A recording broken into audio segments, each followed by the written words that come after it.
Thanks so much, Manos. Please cue up the presentation. As mentioned, I'm Rick Bergman, Executive Vice President of Computing and Graphics at AMD. AMD is a global semiconductor company with over 10,000 employees that develops high-performance computing and visualization products. I oversee a team of over 2,700 employees, of which many are, for the moment, working remotely across the globe, including where I am in the US, in Canada, India, Japan, Taiwan, and China. I really appreciate the time and wanted to share my thoughts on the importance of ensuring both your company and employees are set up to work remotely successfully during this unprecedented time of the COVID-19 pandemic and beyond into the future. According to Gartner, we reached 1 billion global knowledge workers in 2019. Gartner's Craig Roth shared, "It is a milestone in the movement from working the land to work creating and manipulating information." This massive growth in knowledge work has led to another core shift, the rise of remote work. As knowledge workers embrace new technologies, the ability and desire to work remotely grows. For example, a survey found 70% of Indian knowledge workers believe embracing new technologies is essential to keeping the company strong and employees efficient. My company, AMD, was founded over 50 years ago to ensure reliability in chips going in the earliest computers. We've been part of this technology evolution from when PCs first hit the shelves. That time was crucial to build a foundation for what we know of today as remote work. Today, AMD continues to innovate to provide remote workers what they need. That includes high-performing laptops and supporting cloud infrastructure to enable employees to collaborate across the globe. These technologies allow work no matter where you are, office, home, or the coffee shop. Just because we have the right technology in place to ensure seamless remote work doesn't mean every knowledge worker can become a successful remote worker overnight. One of the key researchers and proponents of remote work, or as he coined it, telecommuting, was Jack Nilles. Nilles was a physicist who worked remotely on NASA communication system turned researcher. He realized even in 1974 that to get people on the bandwagon of remote work, it was not just about having the right tools. It was also about having the right mindset. That must be true not just for the individual employee, but for the organization. This mindset shift around remote work has taken many forms. There are fully remote companies that support co-working, and companies offering a hybrid model, allowing employees to work remotely or in the office on a flexible basis. Thoughtfulness in how the company chooses to support remote work is necessary because the percentage of employees who can successfully work remotely depends on a few things. First, whether the work performed requires access to physical materials not safe or accessible in a remote space. For example, at AMD, some of our employees work in labs with equipment that is just not accessible outside of our office environment. Second, operationally, an organization must set up to support remote workers as well as on-site employees. This requires different thinking about the technology, equipment, collaboration tools, and ability to handle remote support services. Third, employees must bring their own accountability to the role. They need to ensure a commitment to the unique requirements of working outside of an office setting. Ability to create a focused, strong communication with their management and team, and commitment to collaboration are all examples of the individual responsibilities that make remote work successful. How does that change when a shock event occurs, such as the COVID-19 pandemic? Firstly, it cannot be understated that millions of people worldwide have lost their jobs due to the pandemic, and millions of others have jobs in crisis. When it comes to knowledge workers, there was a rapid transition as the pandemic spread for companies to close their offices and require employees to shift to full-time remote work. Where I am in the US, the percentage of employed adults saying that they had worked from home specifically out of concern about the coronavirus was 68% as of May 2020. In India, historically, many companies did not embrace working remotely until this year. It is believed it will become more common even after the pandemic ends. As an example, Tata Consultancy Services recently announced it would move 75% of its employees to working from home permanently by 2025. With that comes pros and cons. For those living in large cities, many have commutes that could be upwards of 2 hours per day. That is extra time that they get back.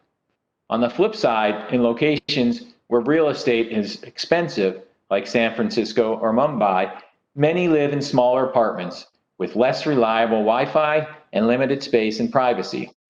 For business, they see the benefits of workers being remote in real estate savings and overhead costs. They could also lose out on the value of brainstorming and team working done together in person. This leads to the big question: how do we set up our teams for success working remotely while it's a necessary part of the world, so when it is no longer a requirement, we can still get value out of the culture shift and build a new, better model? I propose it is through three things. First, companies offering the right toolkit to their teams. Second, empowering teams to stay positive and motivated. And third, encouraging accountability for your remote workers to bring their whole selves to the work every day. As I mentioned, looking to the future, one core way to empower an ongoing flexible working environment is through ensuring employees have the right toolkit: a powerful PC, strong collaboration, and the cultural support. Breaking each of those down a bit more. A powerful PC. When you ask workers what they need out of a PC to be successful working remotely, three things stand out. Long battery life. While we are working at home, things like battery life in a notebook may not matter as much. But as we come out of social distancing and return to working from places outside the home, having all-day battery life makes a huge difference. Most recently, AMD's Ryzen Pro 4000 series mobile processors are powering the HP EliteBook 800 series notebooks with up to an incredible 25 hours of battery life. There's fast boot up and app start time. The best way to stay productive is to not have to wait for your computer or apps to load.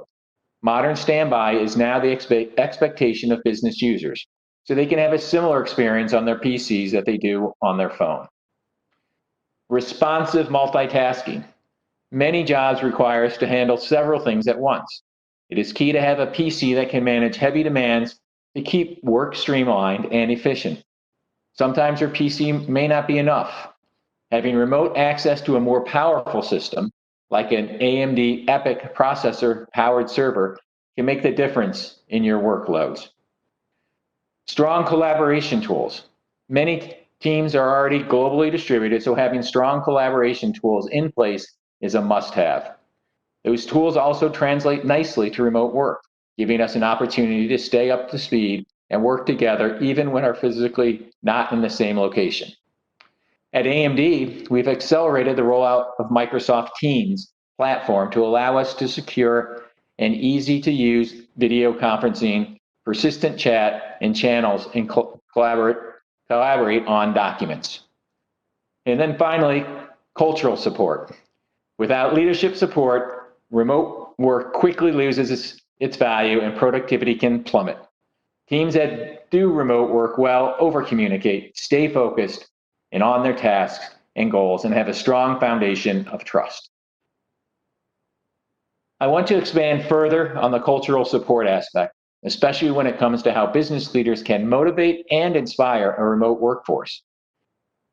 Prime to Perform authors Lindsay McGregor and Neil Doshi found that the total motivation of workers from home versus the office, not by choice, dropped by 17 points. This is equivalent to moving from one of the best to one of the most miserable cultures in their industries. To counteract that motivation drop, McGregor and Doshi recommended giving people the opportunity to experiment and solve problems that really matter. That same survey found when employees are empowered to experiment, an organization will see a 45-point increase in motivation. How do I see that in practice? Recently, my team was facing a challenge and we were stuck. We discussed as a leadership team how to best move forward, but realized it wasn't leadership that could best solve the problem. We pulled together a cross-functional team of experts, including a third-party vendor, with a mixture of people working remotely, in the labs, and across multiple geographies. We asked them to completely rethink the problem and find solutions no one else had.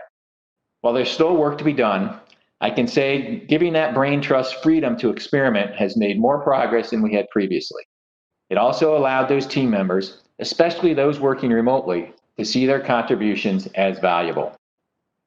It's integral for business leaders to support remote workers and give them continual opportunities to grow to ensure they are thriving in their roles. There's also a huge role for the individual remote worker to play. They have the responsibility in making remote work for them. When it comes to the best way to manage yourself as a remote worker, I appreciate hearing from those who have not only done it, but thrived in that environment. One such person is Scott Kelly, retired American astronaut. Scott spent a year of his life living aboard the International Space Station, the ultimate human test for working and living in the same area. He wrote an op-ed sharing the takeaways and what we can learn from his very exciting experience. Here are a few I wanted to highlight. First, follow a schedule. You'll find maintaining a plan will help you adjust to a different work and home life environment. At AMD, that includes keeping regular meetings, having consistent hours as much as we can, and setting up a dedicated workspace. Go outside. As Kelly shares, take it from someone who couldn't go outside. Research has shown that spending time in nature is beneficial for our mental and physical health, as is exercise. While not directly related to work, I believe it's important for mental and physical well-being. I am making sure to take time to run whenever I can while social distancing.